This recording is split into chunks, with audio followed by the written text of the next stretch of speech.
This program is presented by University of California Television. Like what you learn? Visit our website or follow us on Facebook and Twitter to keep up with the latest UCTV programs.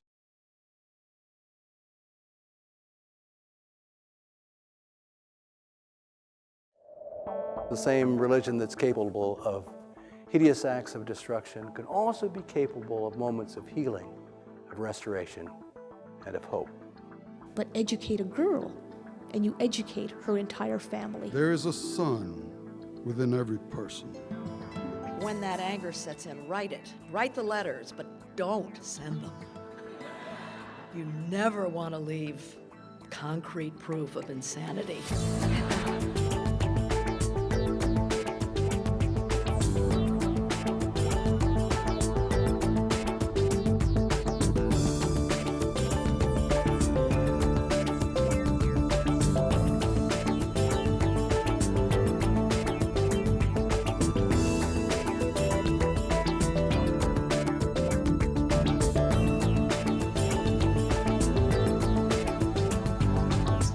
This is indeed an honor, of course, to begin to talk about my research, my line of work, and to try to give you a picture of this. It's been more than a challenge. One would thought, I've talked about this many times, just to pull it all together would not be that difficult, but it has been more than a challenge. And so it's wonderful to try to present this to you. What I'll be talking to you about today are some of the alternative ways that I have focused on framing. I titled this Perspectives and Paradoxes and Promises, but it's going to be really heavy on the perspectives to kind of let you know, to blend in different examples of the kind of research that I have done. You know, I first became interested in conflict framing when it was in the 80s, and I had the good fortune to go sit in and watch teacher negotiations. You can't do this these days. But in the 80s, we actually could do these things. I got into 2 different teaching bargaining sessions and was able to watch those sessions. And I was amazed at the kind of stories they were telling me about what went on and how things operated within that. There were stories that had to do with old John, who was an accountant. And both sides told me the story independently. They told me how he really made things difficult in the bargaining because he always used 18-month figures instead of 12 months. He tended to go to Florida during the actual bargaining experience. He was a seedy character, and nobody liked him. And I thought it was amazing he was still the kind of common enemy that actually brought them together in certain ways. And I thought these stories are kind of interesting. They're kind of intriguing. And I think that it's kind of interesting to start playing out what they are and what are they doing in the conflict situation. I became even more interested in framing and stories when I studied the Edwards Aquifer dispute in Texas. This is actually a part of a project that was a multidisciplinary and multi-universities called Making Sense of Environmental Conflict. And the Edwards Aquifer is a fascinating little dispute in its own right. 40 years in the making, and in part because in Texas, underground water is private.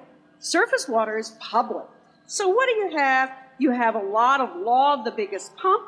You've got protection of a common resource that extends across 6 counties.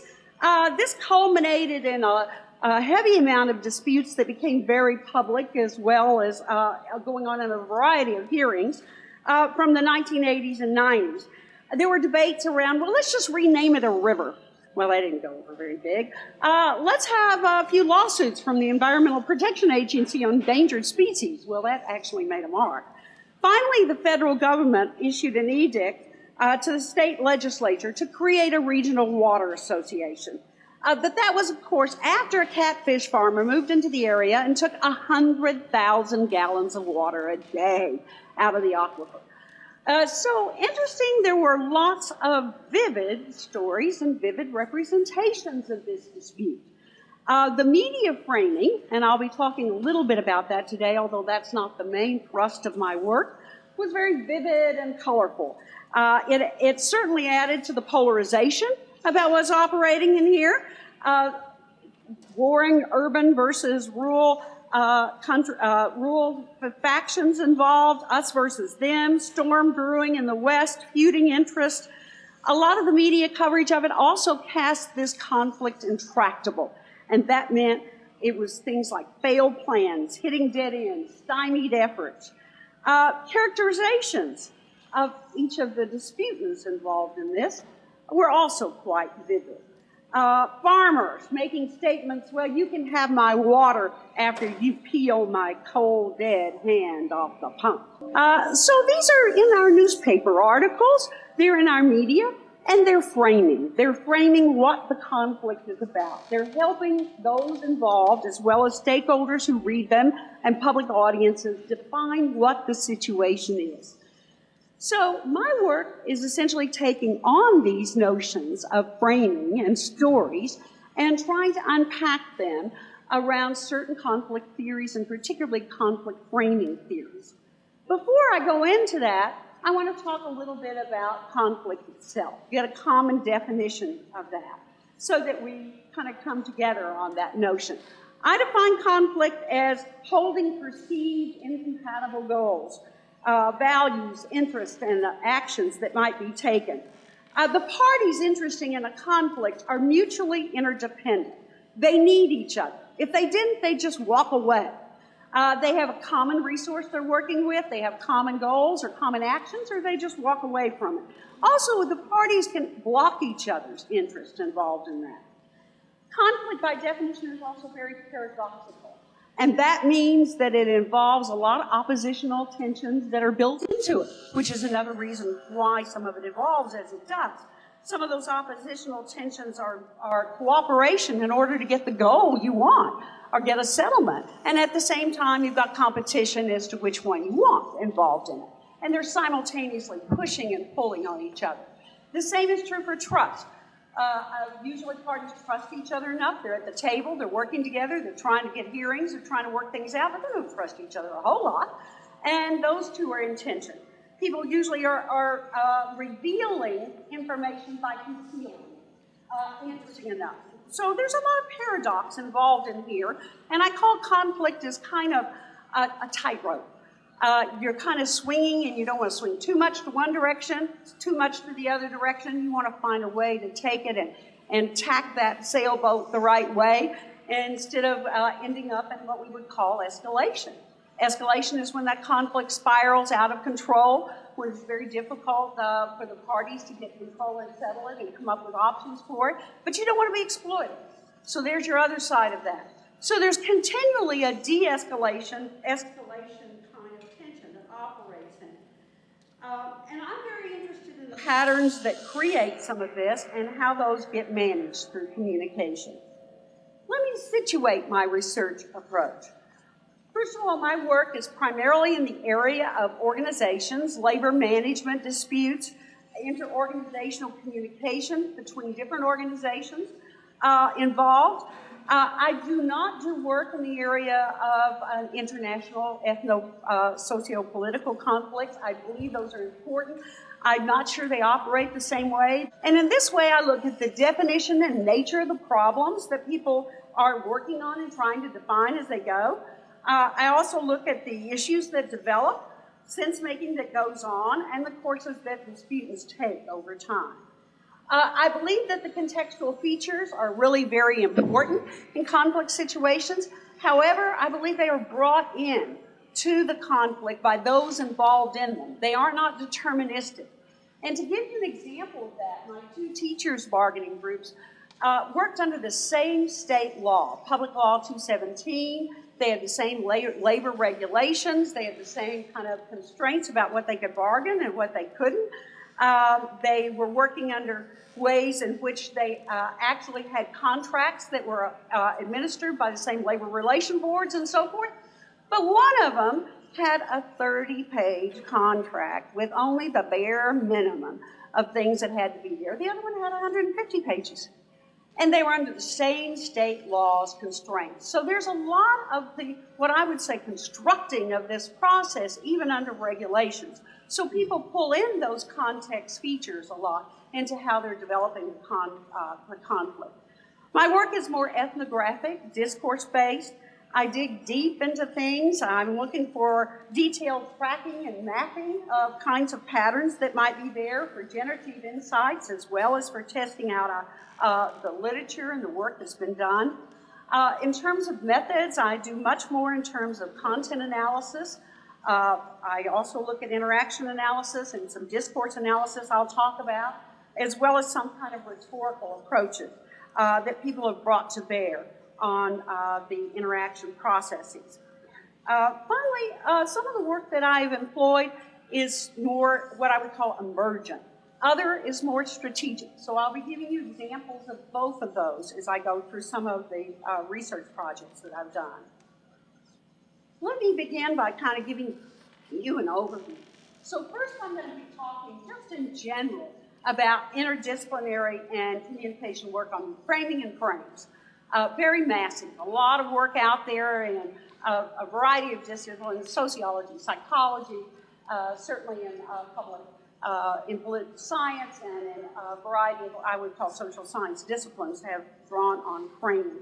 I will then try to come in and talk a little bit about some efforts that I have had with other scholars to disentangle this. How can we make this apply, particularly for conflict framing? And I'll talk about those three areas: cognitive approaches, sense-making approaches, and interactional approaches. Then I'll go through how some of the definitions of conflict framing vary across some of those. Most scholars, and really just depends on kind of exactly where they shape it, but they're shaping basically a definition of conflict framing as different ways of defining what the situation might be, labeling it, providing the social meanings for it, and so forth. It's like a picture frame. They're actually looking at, how do they draw boundaries around this conflict? What's in the figure? What's in the ground in that? And they're actually doing that through a variety of different kinds of perspectives. Then I will talk a little about my own conflict framing research and reframing and focus on some of these perspectives. First of all, let me say to you, why look at this? Why bother to focus on conflict framing? What can we learn by doing some of this? For one thing, I think that we learn a lot, of course, about interpretations. It's very hard to get in interpretations of meanings and conflicts kind of situations, and the framing lens helps capture that. There's been quite a bit of research that talks about how the type and quality of a negotiated agreement has to do with some kind of alignment or convergence or consensus around the framing. So this is another critically important arena. I also think that it's linked in some ways to solutions or resolutions as opposed to perpetuating the conflict. When I talk about a resolution, I don't mean that exactly the conflict goes away. We move on. We move on. We bring a closure to it. And then it's also been linked to what mediators and third-party neutrals and others have called conflict transformation, which is ways in which the conflict produces new understandings, new learnings, new meanings about what's happening, and new relationships about the way in which they go. So there's some really good reasons in my mind that this is a critical lens for trying to get a deeper insight into conflicts. Let's talk just briefly about the interdisciplinary work and the work in communication that has gone on with frames and framing.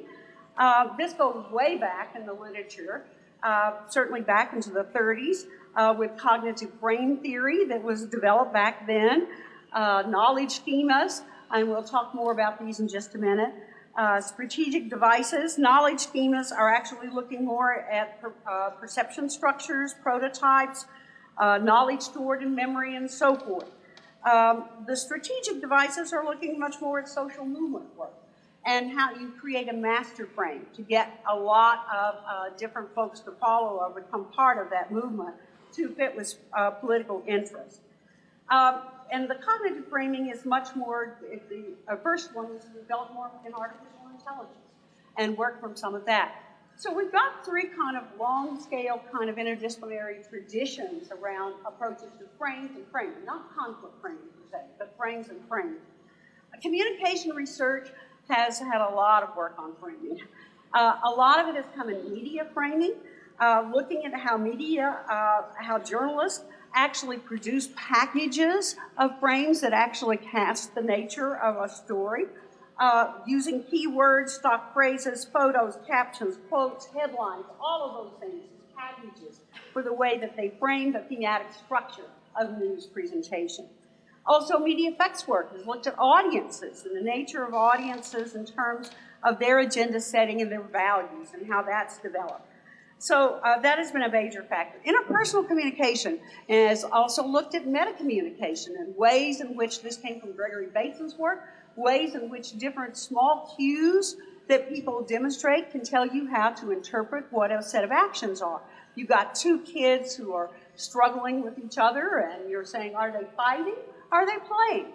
And Bateson would say that you can come up with cues that can maybe distinguish between that, just like you do with teasing or sarcasm. What's the difference there?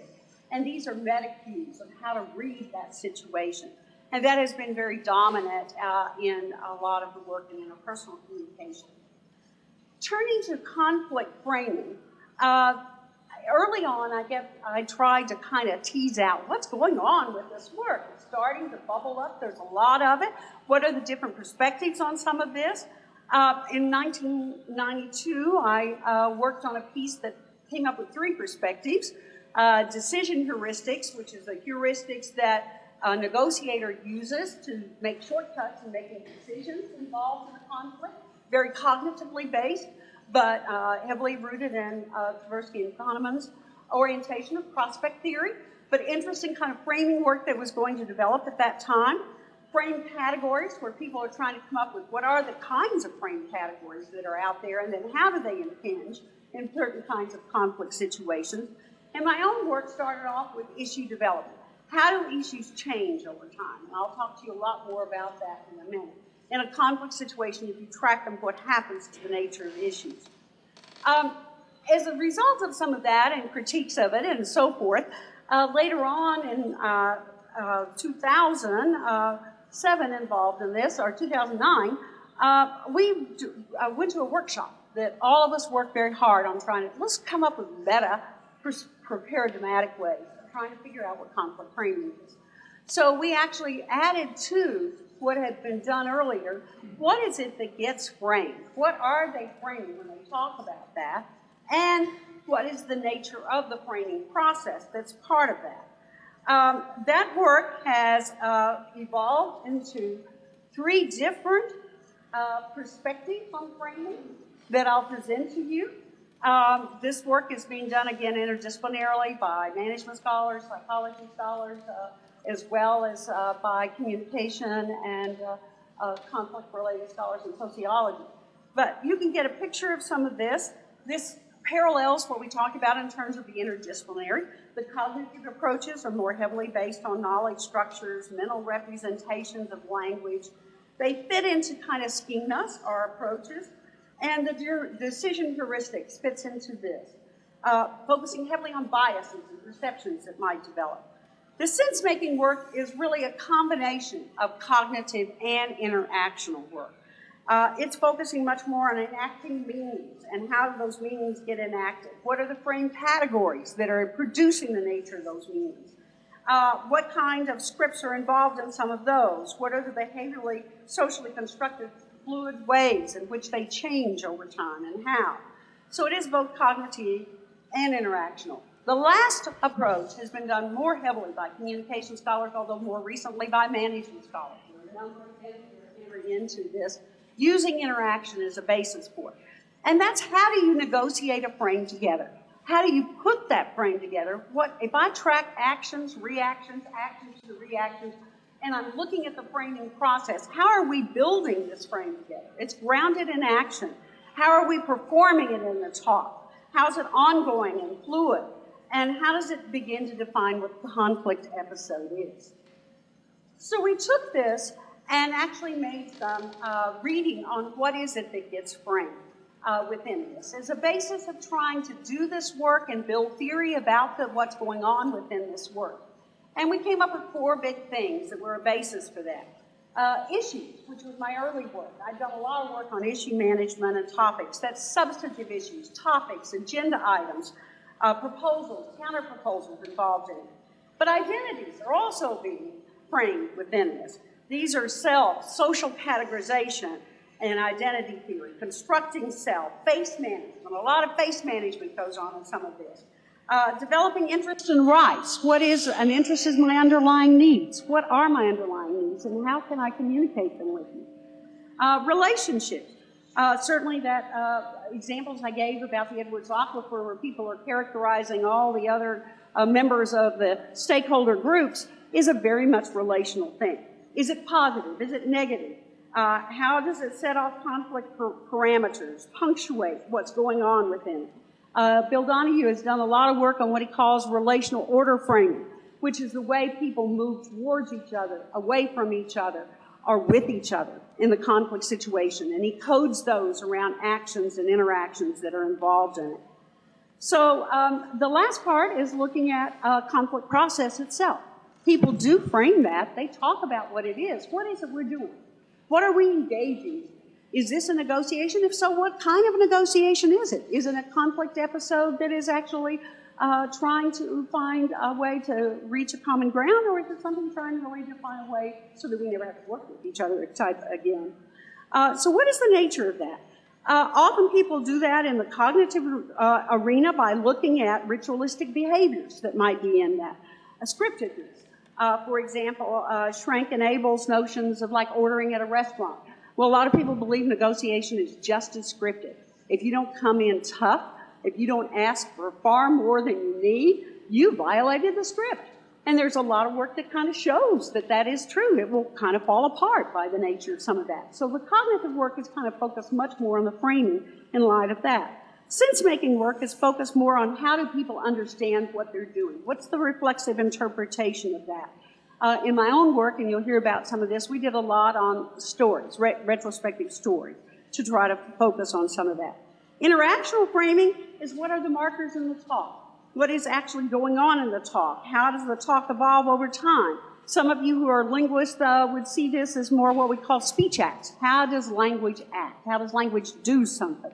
How are we arguing, reprimanding? That's informing. Those are actually doing things that are involved in it. Some of you familiar with Goffman's work. It also entails footing. Footing is a kind of framing. That means who am I speaking on behalf of?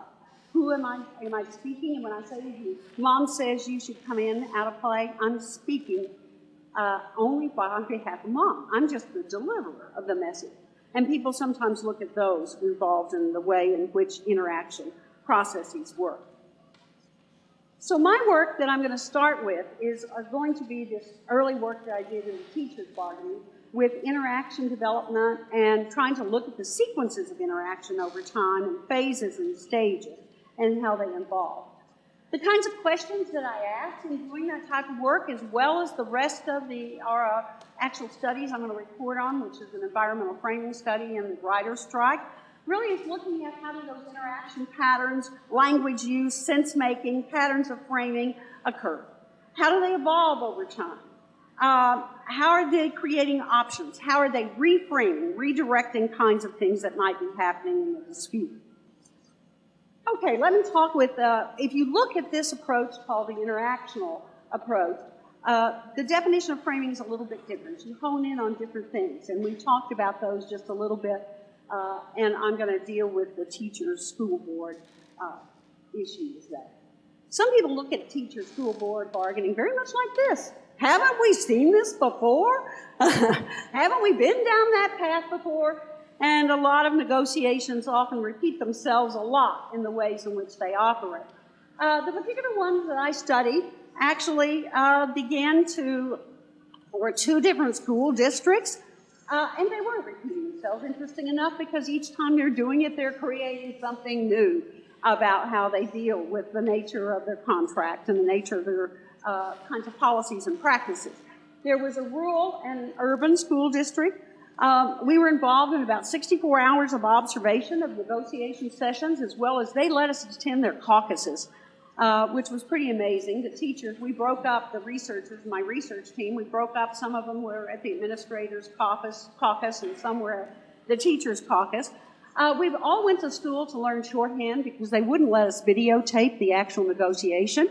And later on, when my notes were subpoenaed by a court, I understood why.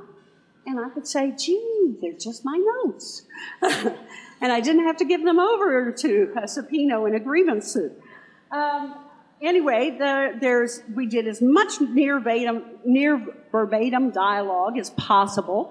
What we had is we would each take our shorthand notes and read them back into tape recorders as we left that negotiation. We produced about 2,800 pages of transcripts, and we had also 40 interviews with all the parties who were involved in that process. We did our data analysis on this particular one by actually tracking chronologically the development of issues. We sorted issues over time. We sorted the kinds of agenda items, the kinds of proposals on the table, and we sorted them across the bargaining. So we looked for three things going on. Did the issue modify, and in what ways? How? Was it retained exactly like it was? Was it dropped? And we have variations of those, but those were the very three things we tracked. We also tracked words, labels, and ways people name things, and we looked at stories and examples for some of what was happening there. Just to give you an idea that this occurs, I'm going to give you one example, and then I'll give you some others as to how it occurred. But the one that struck me most, I'll not forget, I walked out of the teacher's bargaining, and I was stunned. They went in with the teachers went in with the idea that they needed their insurance premiums raised, that they, particularly for the family, it was just way too low. They needed more involved in it. They had heard administrators had actually gotten theirs raised in the previous bargaining because they actually didn't take a pay raise. They took a change in their insurance, and they said it's time for our insurance to change. Well, that issue on the table, as it get battered about, back and forth, and of course it took a lot of different turns, what was covered and not, and what was in the program and so forth. And so through the 40 hours of negotiation, we tracked what went on in that. They ended up getting a new insurance carrier. Whoa, how did that happen? How could you go in with these very different proposals, clashing on what's going on, arguing about what's going on, and then come out the door with something totally different? So this is an example of the kind of tracking we were trying to do to figure out, and that wasn't the only issue involved in it, in this kind of mapping. So what we did on some of this is to engage in what we call this jointly shaping. We tried to focus more heavily on the actions and interactions that went over time. We looked at the tracking and the development, and then we looked at the actual problem process that emerged from some of that. Oh, let me back up. Let me give you some examples here of what's operating within this.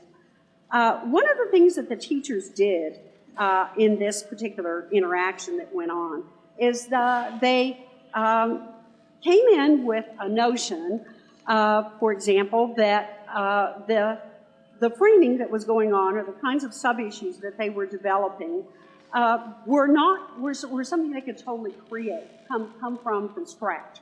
Another one that kind of came from doing this was what I would call the change in the extracurricular activity.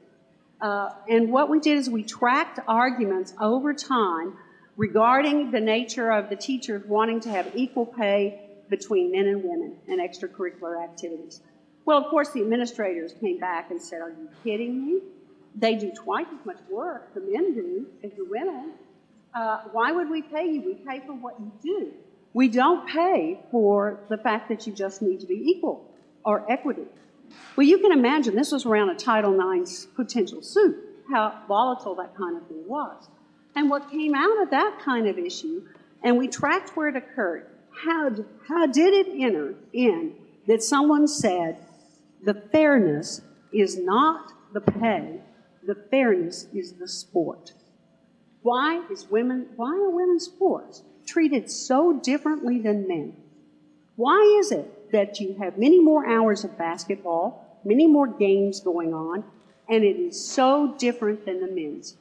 Of course, you're not going to have the women in terms of football, but why was golf different? They had other things that were different. They really came out of that, and it was questioning what is fairness, which is the nature of the frame. They came out of that actually changing and upgrading the women's sports as a result of some of that. So what we're finding on some of this is transforming those issues has a lot to do with new sub-issues that come in. With a continued clash, you got to keep talking about it over time, continually clashing. If you drop it, it's not going to transform. It's not going to change at any point in time. The other thing that came out of it is that it's not necessarily they converge on what each of them thought the problem was. They created a new definition of the problem. And when they created a new definition of the problem, they actually could then align the way in which they are going. So we're looking at that as being a way in which parties actually change and deal with new options coming into the negotiation process. I'll talk a little later how some of that also occurred through the framing in terms of sense-making. So I'm going to carry on with the teacher's bargaining and talk a little more about sense-making. That's coming from this end, and I'm going to really deal with this notion of naming. What is the naming that's going on? What are the labels that are involved in this process? What are the repertoires of language that are developed as a result of that? I'm going to be looking a little bit more at storylines. Sequences are involved in those storylines, and at the way in which the parties actually brought in and made some differences about the historical context they were involved. And then I'll also apply this to the writer's strike. I'm going to look at reframing on this part. What is reframing? Reframing is a substantial difference in the way in which a frame develops or is developed. And I'm going to be doing that a little bit more with the naming and blaming that's involved in it. Okay, if we take this whole notion that framing is also not just about matching and frame alignment, that's what people mostly think, but it's about developing language repertoires together. How are you developing those? How are you getting kinds of meanings for some of those? It's also labeled to tacit norms that people do and the ways in which they enacted the bargaining. And many of the naming conflict episodes involved a lot of blaming. And one of the reframings that's involved in this is moving. How do you move that blaming away? How do you deal with some of what's operating within that? Let me give you an example of this. In the district one that I looked at, one of the teachers bargaining said, you know, you've been violating our contract, administrators. You know what you're doing? You're putting handwritten notes into our personnel file. You're not supposed to do that. According to the contract, we're supposed to sign those notes before we put them in the file. We have a right to know. You cannot do an evaluation without us being part or seeing what's going on. And the administrators responded, well, these are reminders. They're not evaluations, they're just reminders. So they're labeling these very differently. They're framing initially conversational reminders versus clandestine evaluations is what it ends up saying. And so this goes on a long time, back and forth about what's happening. Labeling has a moral quality. It has distrust, stretching the limits of the contract, understanding you don't understand the evaluation system. All of this is going on for a period of time. And finally someone says, what is a file? What's a file? And everybody kind of looks like, oh, a personnel file? Well, that's what you keep on something. And they said, well, why do we have just one personnel file? What do we want with files? And so what occurred, this kind of systematic, I call it systematic questioning, of backing an issue into the larger context from which it occurred, led to a notion where they actually blamed the system, not each other. They finally quit doing some of that. They negotiated a whole new system of files. They had a management file, a building file, a personnel file. They ended up developing a whole bunch of rules and regulations for each of those files. Not that that's necessarily any better, because they'll probably argue over that next time. But anyway, they developed a whole new file system as a repertoire or a way of dealing with social orders around the naming devices. So the point we're making here is that renaming actually disrupts the language game that people are playing in the conflict. Carl White gives an excellent example of this. He actually refers to the battered child syndrome. And he says, do you think there weren't battered children before we came up with the battered child syndrome? Of course there were. But only when we had people come together who could come up with a social order and a new naming, parental abuse not reported, and so forth, could we get it on the radar of doctors and social workers and psychiatrists. So the point I'm trying to kind of make here is language is not just words you stamp on something. It's got a social order connected to it. And that social order is what people are constructing in the conflict processes they're engaged in. Relational framing. One of the other studies we did with the teachers bargaining was to try to look at the ongoing relational experiences that they were producing and how they bracket them off. So we backed off and kind of looked at how does one sequence to another. I give this as a full example we're all aware of is I nag because you drink. Oh, no, I drink because you nag.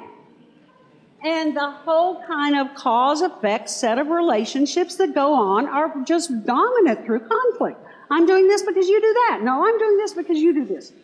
And so these markers for attributions are really pivotal in the framing process and shifting or switching that framing process. Mainly because it leaves out a lot of things. Go back to your picture frame. When you take a picture, some stuff's not there. And it's leaving out some of those kind of things. The bracketing does that kind of thing. It leaves it out. And of course, the punctuating highlights attributions, and that's leaving out a lot of things involved in it. So we began to look at how the teachers bracketed reward systems that were involved, particularly for preparation time. What was happening in one of the school situations is that the teachers were given advanced courses that were more desirable if they could actually use their preparation time wisely.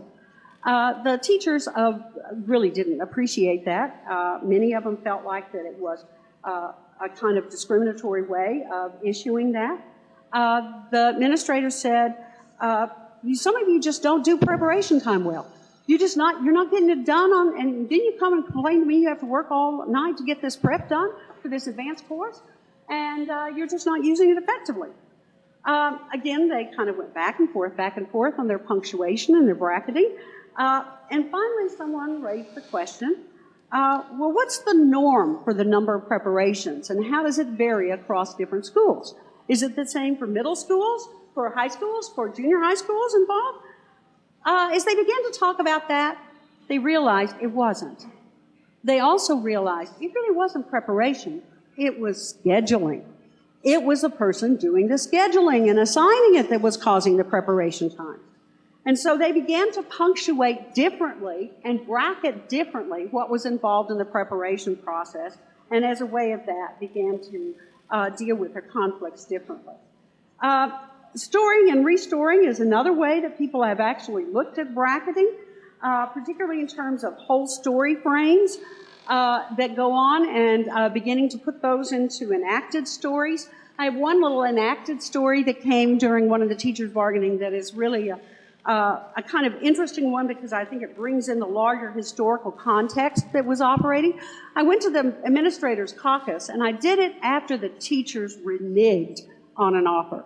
And in negotiation, reneging an offer means that you pull it off, you put something else on the table that was worse than what you had on the table. And they were furious. The administrators were so upset. That's against bargaining in bad faith. What are you doing? Do they realize what's going on? Okay, let's get tough. I'm going to take that salary offer off the table. We're going to go back and get really tough about this. But one of the administrators said, you know, Sally's kind of naive. She doesn't really know a whole lot about this process. Did you see her trying to mimic the labor union guy and being tough? Yeah, and did you see that other teacher there that was kind of bobbing her head up and down and nodding in agreement with us like a woodpecker? And they really went on talking about this, and finally, in the caucus, they constructed a different meaning. They constructed a story, maybe this is just a faux pas. Maybe they didn't mean it. Maybe they didn't intend to do it. They went back in and courageously, I think, said, did you realize you did this? Did you intend to do that? Had they not done that, I think that bargaining session would have fallen apart. It would not have made it. Had they gone back tough and pulling off their proposals from the table, it would not have made it involved in it. And so what happens in storing is a restoring sometime occurs when people introduce new elements into it. And mediators have developed that for a long period of time, trying to look at how can we shift the way the framing is going on by putting new elements in it and involved in it. Okay, I want to shift off to basically looking at the environmental framing, and I'm going to do this fairly quickly here, involved in it. I work in environmental framing. You heard just briefly a little bit about this, but it involved 4 multi-party disputes that were involved and a lot of players. It crossed a lot of different kinds of disputes. It was Superfund sites, it was land use, it was water use involved in it. We did both quantitative and qualitative analysis of this. We developed frame categories. We compared those frame categories over time. And we did cluster analysis of what was involved in terms of the stakeholders. There were 8 stakeholder units involved in this. And those included environmentalists, farmers, developers, industry people, neutrals, all the parties that were kind of various stakeholder involved in it. And we kind of clustered those together. We began to look at some bracketing of that by focusing very heavily on those, what was in the figure and what was in the ground, in the ways in which these frame categories came together. So we, in our cluster analysis, found some patterns among all those different stakeholders that had a lot to do with the primary frameworks. What was figure? What were they bringing into this? And we found, of course, that not surprisingly, some of these people were bringing negative characterization into it, others positive identities and positive characterizations, others on collaborative conflict management or power involved in it. And what we expected out of this is that those stakeholder groups would be united. We expected environmentalists to all be in maybe something like power involved. We kind of expected the government officials to be over in collaborative conflict management. We kind of expected that the farmers would be over maybe focusing much more on kind of the negative characterization. They were never happy in these disputes. We found we were wrong. We were absolutely wrong. Once we sorted out who was in these clusters, we found that they were strange bedfellows. They were people who should never be hanging together in their framing. They should have never had the same way of casting what was going on in the conflict. So we got to thinking, what's going on here? That was our quantitative analysis. What's happening with this? This should hang together. These frame categories should work, and there should be, given these people have worked together in these conflicts, a solidification of that. So we went back into the interviews, transcripts, and we began to code and deal with the ways in which the bracketing was occurring and the framing was occurring was inside those. And we found that what was going on in these kinds of clusters we developed were not as strongly primary frameworks as they were some that were in the background. And interesting, what we found is all the people who had a negative characterization also had victimhood as the kind of basis for how they were dealing with it. And those that were, and the power notion were also powerless, and they had moral framing about what was happening. So what we found is that, indeed, if you're shifting from the background to the foreground in the way in which you're developing and making sense of these conflicts, there's an opportunity here. There's a real opportunity, and the mediators who went in after these disputes actually used this as the kinds of opportunities. First, you can talk vulnerability. You can talk lived experiences conflict. You can talk about the nature of the afterlife and what that means and where you go. You can talk about learning from those stakeholders about hurt and conflict ripeness and readiness for settlements. You can restory what's going on. This occurred in the timber wars in California. Northern California, in a town hall meeting, shifted the story away from power struggles between the environmentalists and the loggers, and also talked about collective suffering. And once they did that, they were able to shift some of the frames that were operating within that, as well as about economic growth that they all needed so much more of.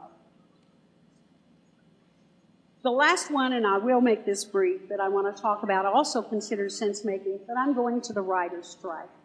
And the difference in this study is that it's strategic framing. We're not looking at it emergent, as it was in the other studies that were involved, but we're looking at strategically how this happened. Many of you are familiar with the writer's strike. It happened not that long ago.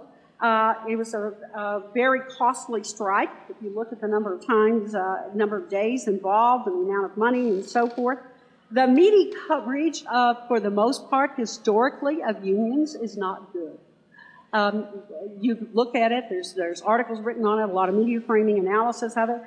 Labor, they claim labor makes threats and demands, management makes offers. The consumer's king involved. They say that the work has shown that the public tends to ignore the deeper causes and to favor management in most of the processes that are going on. So we were curious about that. Is that what's going to happen in this type of framing? Is that what's going to happen in this type of campaign? So we went in to look at press releases, news reports, web documents. We took a lot of articles, 135 from the LA Times and the New York Times. We took 37 blog entries from the Deadline Daily Hollywood. And then we developed sequences of all the events that went on. This was like 25 pages of sequences of 149 different events. We then sorted those. We found this is fascinating. There's a whole set of different events we don't understand. There's all these internal ones that go on in the negotiation, but there's these external ones like fan demonstrations and international demonstrations and politicians coming in and so forth. We then sorted them into the WGA, the Writers Guild, and the ANPTP, arranged them chronologically and plotted them, and began to look at the ratio of the framing that developed within that. We found some interesting language patterns, not surprising in some of this. The ANPTP framed their kind of stance on issues as economic sustainability. Some of you may remember this strike was over residuals. And residuals has to do with how much money the writers are getting for all the new media, for streaming videos, for even DVDs at the time. They were getting very little for any of the kind of media that was reproduced. And of course, the management came in and said, we don't want any changes in the current policy we have. They called it a recoupment proposal, a new economic partnership. The WGA framed it as we need to share the pie. We need a fair deal. It's a rollback, what you're creating. They had relational framing that was extremely dominant in this dispute. This is a strike. It's already escalated beyond belief. But of neither one being serious, neither one working together. Over a period of time, WGA began to call it all corporate greed involved in it. The conflict process framing that went on. It's interesting that management started out by saying, well, what's a strike? A strike vote is routine. They're not going to do it. But they did. So they didn't take it seriously in the beginning, in the initial kind of press releases that they had. Then it ended up with strikes disastrous for workers. And of course, the WGA is framing it as this has actually closed down the town in the way that you're handling the nature of this dispute. We expected a whole lot of, when you count kinds of frames in development, a lot more on issues. There wasn't. There was really very little issue coverage. It was heavily on the process itself and the relational framing that went on. We also found a great deal of moral framing, and WGA got the high moral ground on that. Corporate greed, exploitation of misery, unfairness and injustice. Now, that's not just in the media language. It's also in the production of the blogs. It's a harsh reality for reality workers, speechless without writers, horror writers staging an exorcism, pencils for media moguls. A lot of injustice and fairness were in all of the orchestration they did in the public campaign. So what factors may have affected the nature and the settlement of some of the strife? There are a lot of things that went into it. Certainly the economic impact of the Academy Awards, we believe, made a big difference. A lot of face saving went on when the ANPTP got a deal with the Directors Guild that allowed them to begin to use that as kind of a pattern bargaining for the WGA. They also switched negotiators. They threw out their negotiator and happened to get the CEO of Disney to come in as a negotiator. But there was also solidarity of the WGA. For the first time in all the strikes they had, they hung together. And that was the East and the West involved in that. They also created a public campaign that was actually more about solidarity and trying to bring solidarity to a lot of other unions. They created, and this wasn't unusual, a divide and conquer. They actually created deals with a lot of 31 independent producers involved in it. But we'll say the other thing. Our public opinion polls, and we track them through the whole thing, actually show an increase from 32% supporting the union up to 65% in what was going on. The solidarity processes were international solidarity movements in Dublin, Paris, Amsterdam, London, Sydney, and Montreal that was going on. Again, I think strategically developed in this campaign. And I think the moral framing caught on. It's only fair for AMPTP to give us a tiny taste of the pie. So I think that the framing did have an instance. And also, they did not do what we called a corporate campaign. They did a public campaign. A corporate campaign is when you go after the financial base of the management. You actually hurt the company image. You go after boycotts. You reduce sales. You go into legal battles and so forth. They did not do that. They really ran a pretty, what we would call, much more public opinion-oriented campaign that was involved. Okay, what can we say about all of this in framing? What can we come up with? Well, if you cross some of this, there are some things that we have kind of learned about that. First of all, sustaining development on issues, and that's something to remember, not to drop it, aids in the reframing process. We found it for all the issues that were in the teachers' bargaining, that those that, of course, got dropped or those that actually got retained where nobody tried to modify the nature of the issues, actually never got reframed within that process and often stalemated. Collectively defining a problem can emerge not from aligning frames, which is what the work had been done previously, but from shifting them, radically shifting them in different ways, naming new things, bringing new things in, and so forth. We also found that in relational framing, and it's important that any naming that goes on actually has blaming in it. And a lot of I think our disputants weren't aware that if you name it a certain way, you are implying a certain kind of blaming. This is the bracketing process. Shifting language repertoires, moving levels of abstraction to try to do some of that, changing reference to what the problem is, moving from an individual reference to a system reference, actually made a difference in reframing processes. We also found that taking a moral stance in the negotiation introduced much more blaming process and negative characterization that was involved in some of that. Theoretical contributions in terms of conflict process, a few of those that we'll just highlight here, is expanding that context of what the conflict is about is vital to introducing new ways to frame it. And those kind of issues and disputes that did some of that. That's introducing new story elements, new characters, new plots, new scenes, new story elements into that. Redefining the conflict process itself made differences in the issues and the relationships that got reframed. Some practical contributions come out of this, and this comes from the conflict transformation work, which has been going on a lot among practitioners, mediators, third-party neutrals.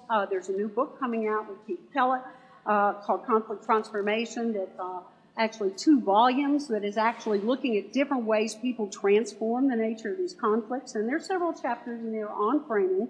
When we talk about transformation, we're talking about new understandings, potential for dialogue, potential for collective sense-making involved in that. And we found some ways that did occur. Those systematic questions are skills we ought to be teaching. We ought to teach people how to ask those kind of questions, when to ask those kind of questions, how they enter in what's going on. You count what goes on in typical conflict and typical negotiation, it's very low on questions, very high on arguments and statements. So trying to teach that process. Probing for missing elements in conflict stories. What hasn't been told, what should, what is present. Developing ways of re-engaging and restoring. Someone introducing and challenging the way an interpretation is going, which is what happened when the administrator kept the administrator from going in and reneging against the teachers. Let's just introduce another opportunity, another interpretation for that. Using retrospective stories to capture live experiences. And that is, again, being started to be used a lot in mediation circles where you actually try to get that lived experience involved. And then framing some of those patterns to alter the blaming itself. The argument that's being made is that if people can focus on the process of the conflict and the communication going on in it, you can really change the language game. You can actually become a master of the language game, not just a player of the conflict process. Finally, I'll introduce the idea of paradox, because all of this is rooted in paradox, and it makes it more difficult to do these kinds of steps and actions as a result of that. We know the conflict is in contradiction. That's what it's about. It's about bipolar opposites and dichotomies that are interdependent with each other. Making framing part of that, though, is actually trying to hold those tensions together. That's the opposite of what we would think. We would think that you would have one pole win over the other pole.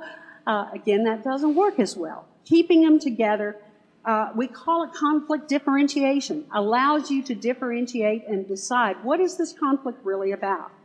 Sometimes you need to lose the battle to win the war. That's what happened in a few of these. And that's a paradoxical kind of situation that's involved. Also addressing lived experiences. Sometimes it seems absurd, but it actually worked in the way in which those negotiators and mediators were able to deal with the conflict. Finally, I think you need to work with a rhythm of dissonance and resonance. Swaying not too much in one direction, not too much in another. Finding ways to introduce totally different ways you can come at the conflict, which might actually change what the conflict's about, alter the framing, and get a redefinition of the conflict situation. Thank you very much.